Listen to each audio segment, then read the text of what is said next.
శ్రీరాము. శ్రీరామకోటి రాయడానికి నియమాలేంటో ఇంతకుముందు షార్ట్ వీడియోలో తెలుసుకుందాం అని చెప్పా కదా! శ్రీరామకోటి రాయడం మొదలుపెట్టాలి అంటే శ్రీరామనవమి రోజున కానీ, లేదా నవమి తిథి ఉన్న రోజున మొదలుపెట్టవచ్చు.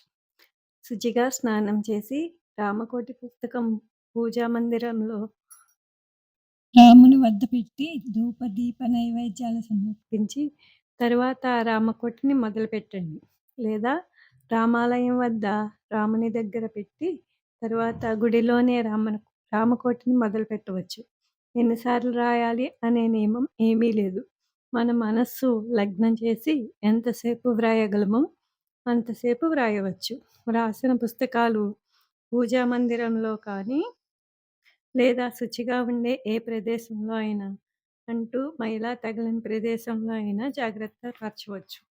ఈ పుస్తకాలు ఆన్‌లైన్‌లో కానీ, పుస్తకాలు అమ్మే బుక్ స్టోర్స్‌లో కానీ దొరుకుతాయి.